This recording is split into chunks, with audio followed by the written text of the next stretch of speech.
In 1972, Amin decided on a radical policy towards Uganda's Asian minority, most of whom had British passports. Last Friday, I announced the decision of my government to ask the British government to take over responsibility for the British citizens of Asian origin living in Uganda. The Ugandan Asians who'd been brought to Uganda under British colonial rule were to be expelled en masse within 90 days. By order of the military government, the anti-Asian campaign swung into action last weekend. The Asians are unwanted. They have done more harm than good. The Africans were not given a chance. They were frustrated right from the very beginning. We'll go down. I got letter. Do you feel threatened? Well, I do. Just in 90 days you cannot do anything. We had 90 days to leave, and you can imagine the panic. And in fact, I was 10 at the time, and it was just my parents just kind of, dumbstruck. What do you do? I mean, we weren't prepared for this, so there were no savings or anything like that. Idi Amin had become president of Uganda after a military coup. He went around telling everybody that he had three best friends. One was the Queen, our Queen. One was Moshe Dayan, the Israeli Defense Minister. And the other was the British High Commissioner. So, I was in good company. Richard Slater found he was no longer one of Amin's best friends. There were all his ministers standing in a row, and civil servants and soldiers and heaven knows who. But they all were too scared to throw me a kindly word or to appear to know me at all. So I was in the doghouse. And then Amin was busy stuffing himself, and we hardly exchanged a word. Actually, I took this decision for the economy of Uganda. And I must make sure that every Ugandans get a fruit of independence. Since independent, actually Uganda is not yet independent, I will say that. Even when the British handed over on the 9th of October 1962, the Uganda still not yet independent. Uganda will be independent after this, my decision, after I want to see that the whole Kampala street is not full of Indians. It must be proper black, and administration in those shops is run by the Ugandans. Would you like to get all Asians out, really, sir? Yes, they must go to their country. Even nationals of Uganda?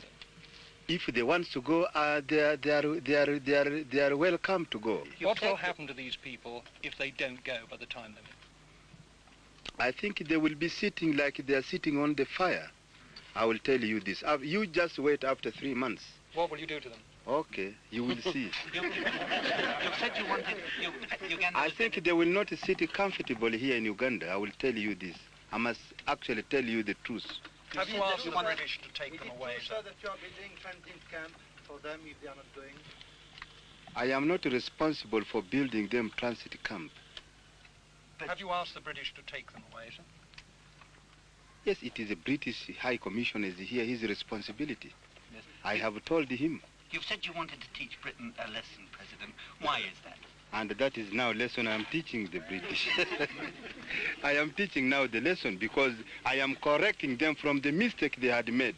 If they had think before earlier that there is the African here who can even work under building the railway with the instruction given to them by the British, this problem will not happen. Isn't this going to end your friendship with Britain? I don't mind ending. What are you giving me? What is more you are giving me?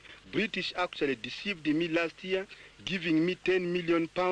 They never give up to now. When I had a really very critical problem of finance up to now. Now I don't want that man again.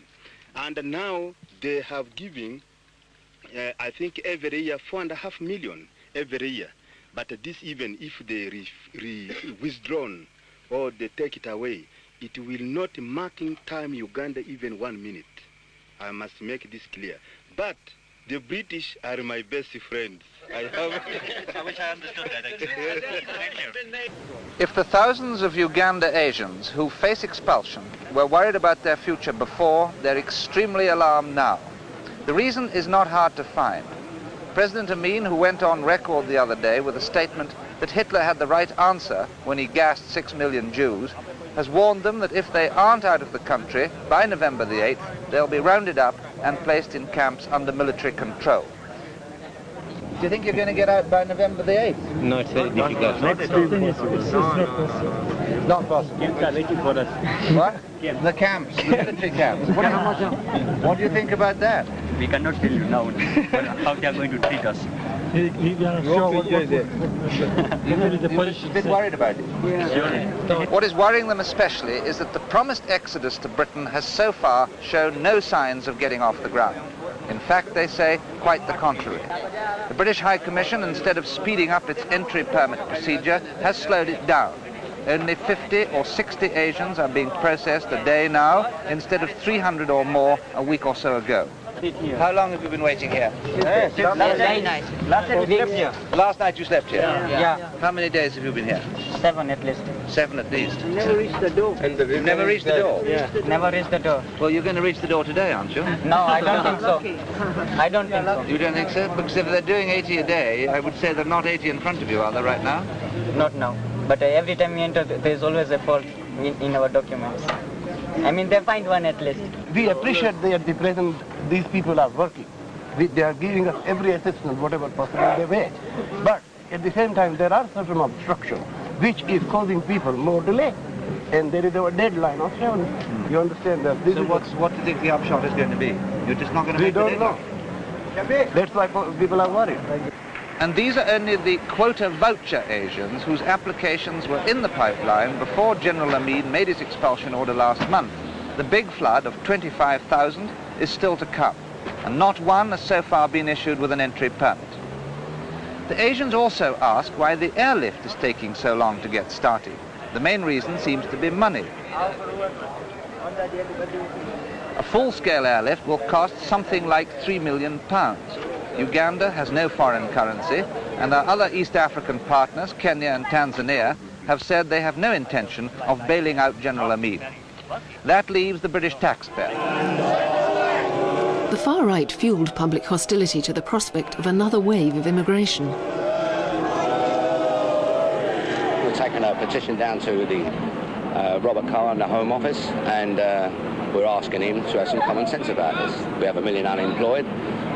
We can't squeeze up anymore. I was in the Home Office and sent down to the Immigration Department to help cope with just the masses of parliamentary questions and ministerial correspondence and correspondence from the public.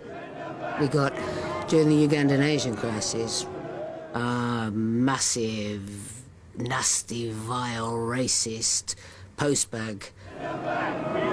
At first, ministers seemed reluctant to displease the opponents of immigration. I can remember the then minister having himself on the TV. The government's first priority has been, as a matter of great urgency, to get in touch with over 20 governments all over the world who might assist.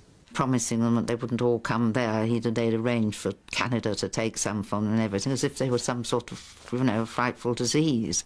I'm sure that new homes can be found for many of these Asians throughout the world. I think this whole business of saying that other countries were going to help us by taking some of them was very, very bad in the public relations point of view. These rumours were there that, Britain's not interested in taking us, and India said categorically it didn't want to know because it didn't see us as Indians, that we were British, and so there was a real problem and a real panic. The fact which worries us so much, Mr. Chairman, and through you, Mr. Ambassador, is the expulsion of a great number of people without precise charge. General charges are one thing. One can always make general charges against any group. But when they are so imprecise and people are expelled not for criminal acts or anything that can be precisely described, but because of other factors and of wild and general charges, then we are right to be concerned as individuals and as a subcommission of the United Nations. The Ugandan government insists that Britain is under moral and legal obligation to assume full responsibility for her own citizens, and that she has no right to expect Uganda to be a dumping ground for her own unwanted citizens. The Uganda government repudiates the various false charges that have been leveled against her by the British government and by sections of the British press, and asserts that there is nothing racialist in the measures that have been taken in Uganda. It further draws the attention of the world to the fact that the process whereby non-nationals of particular countries have been given notice to quit those countries within a specified period has happened many times before in Africa as well as elsewhere.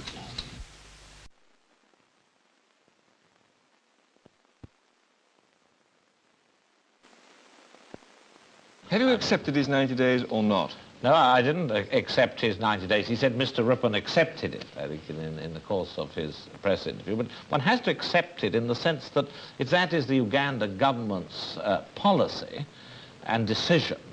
Certain consequences flow from it. And when it was put to him that if at the end of 90 days everybody hasn't been moved, what is going to happen to the Asians who are left behind because they can't be moved physically or because they're Ugandan citizens or because their status is undetermined? And he said, well, we'll put them in camps. Are you in fact saying that in the next 90 days you can pressurize or cajole him into changing his mind? Well, I don't know. I mean, one hopes that, as I said, that matters will be conducted in a humane, a decent, orderly and just manner. So all one can do is to say we have fulfilled our British responsibilities in a reasonable way in that period. We will demonstrate, the realities, and hope that in that new situation there can be another look at the problem. But it's obviously difficult. We go on giving Uganda aid, do we? Or not? Well, I made it perfectly clear I didn't go there either to make threats or to make promises, but to say here was a situation involving tens of thousands of human beings who couldn't be shunted about like cattle, and that we weren't threatening and we weren't promising. I said, though, of course, there is a distinction between accepting a decision made by the Uganda government and the way in which that decision is carried out.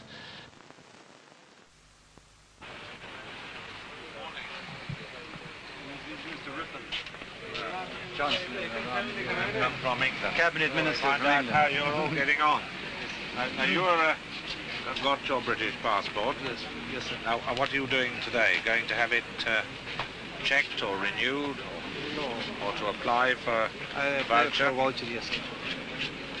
For the voucher, yes. How long have people found people have had to wait on the queue? Because there is a quota, as you know, which has been but now if you go on waiting for the queue, I don't think we will be able to get a voucher within 90 days. And in that case, we'll be less in trouble. Then what to get? What about our safety of our life? Where are you going to in Britain? In Leicester. What do you do there? Well, I will try to get any job. And as an accountant, I'm expecting somehow any job. Were you born in this country? Well, I'm born here in Uganda, Sarodi.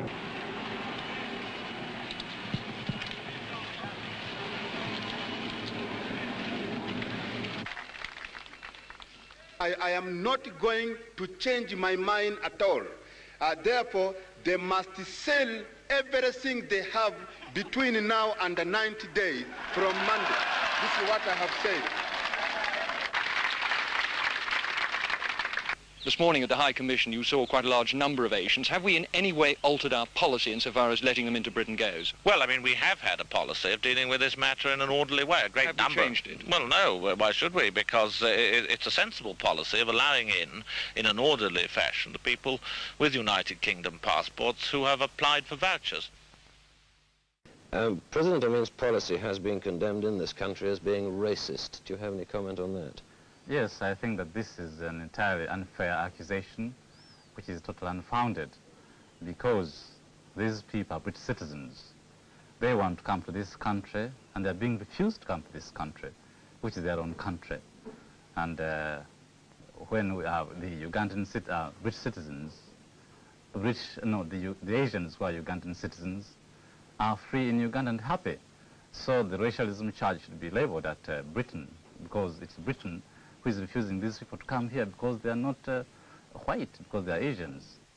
We have got very gross overcrowding in some parts of the immigrant areas.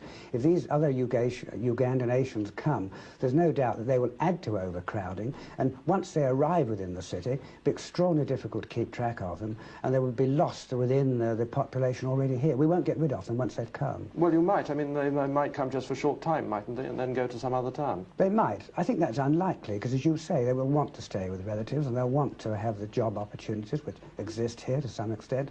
But there'll be gross overcrowding, and it could lead to a breakdown of our social services. Going to happen to people whom President Amin says must leave? Will Britain help them? Oh yes, I think so. They will have to help. Under any circumstances, they'll have to take us. Why is that? We are British subject.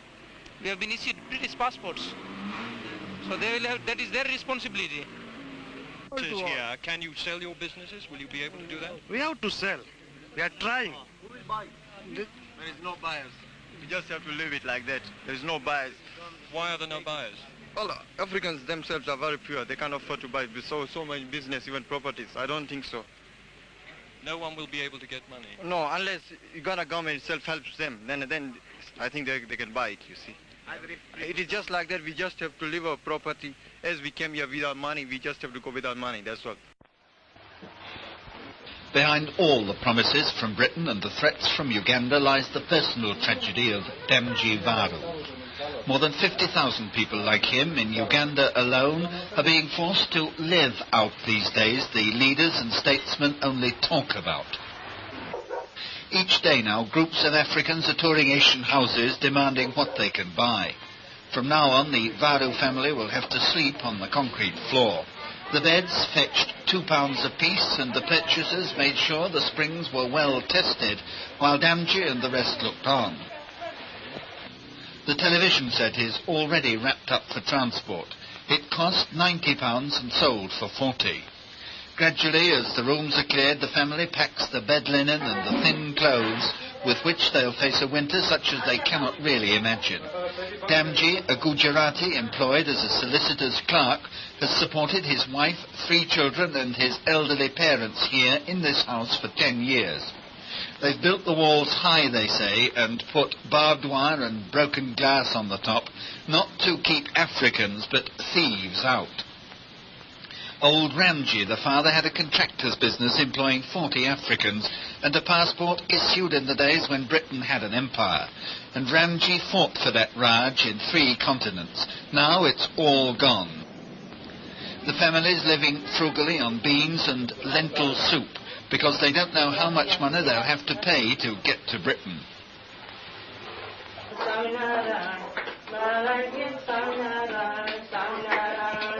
They pray a lot to the pictures of Hindu gods, and the children have a special prayer. It's about snow.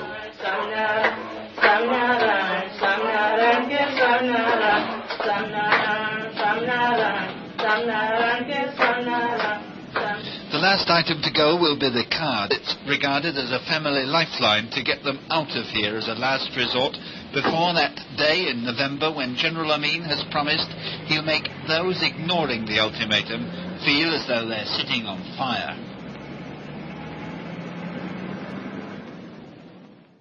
Less than half of the Ugandan Asians were offered homes by other countries. The government finally took the decision to admit the remainder, nearly 30,000 people. Just to show that you are a resident of Uganda. At the height of the crisis, the decision was debated at the Conservative conference in Blackpool.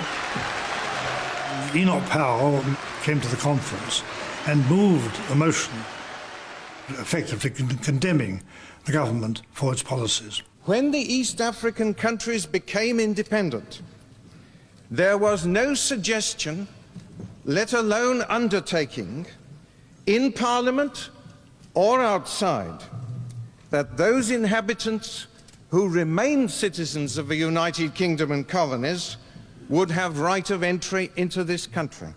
All the great party managers would be, I knew what they'd be up to, they'd be trying to suggest to the leader of the party that we should have a fudge. When I talked to Ted, he said, of course we're taking it on, we'll go in and bet, and we did. I must make clear that I utterly reject Mr. Powell's criticisms of our policies and intentions.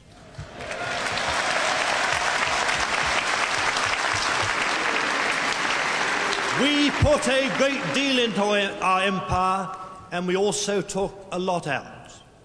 We have our imperial heritage and our obligations, and to those we will stick.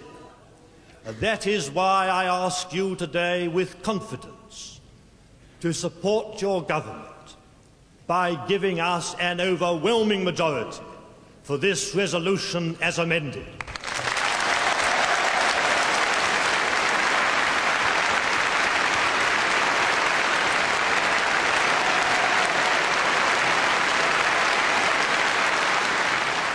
I didn't know I could shout as well as that.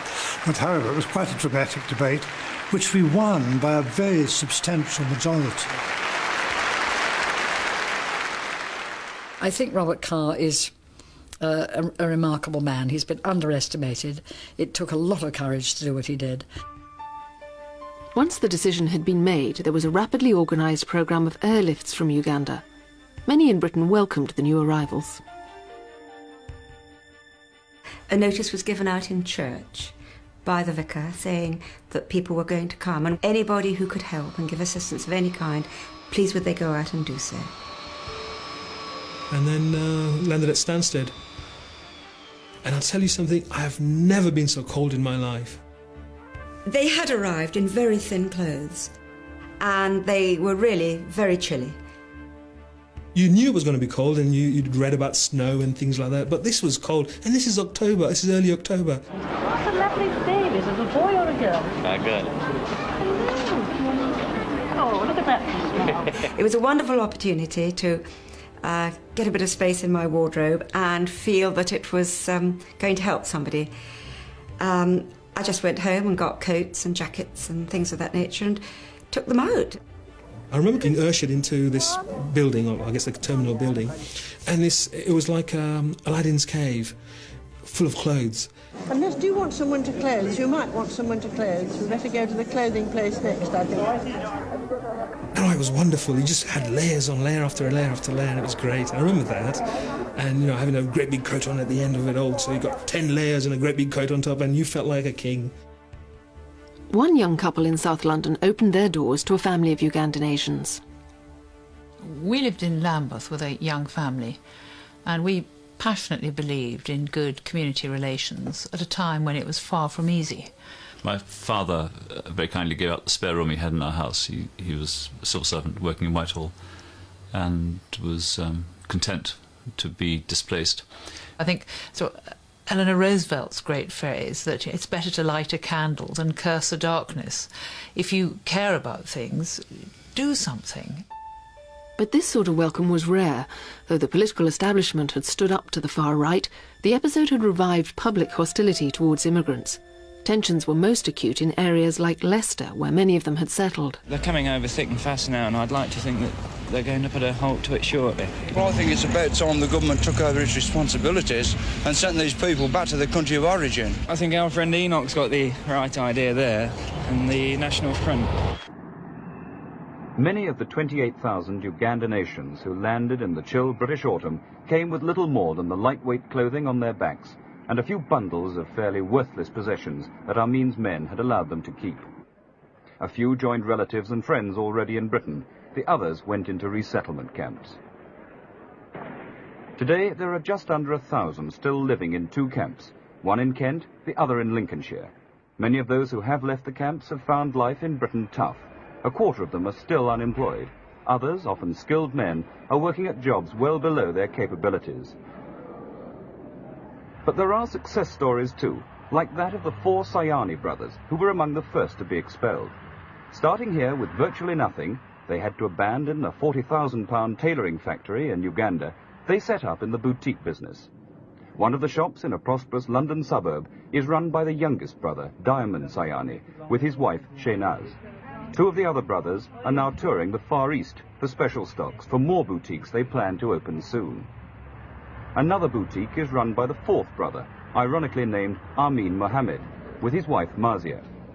They made their mistakes at first, witnessed still by racks of cut-priced, oversized garments because they forgot that British girls are not built on quite the same proportions as Ugandan ladies. But they soon sorted themselves out, as I learned when I asked Amin Mohammed how things were going now for them. Well, I think we are doing very well here. Better than yes, you better were in than Uganda? Yes. And there are a lot of opportunities in this country here, provided you are willing to work. Well, now, would you say, in fact, looking back, that in a sense, President Amin had done you a favour by booting you out? Yes, I quite agree with you. How has your turnover been going? Well, the first 2 months we had a turnover of about £350 a week. But now we are doing about between £1,500 and £1,600 a week.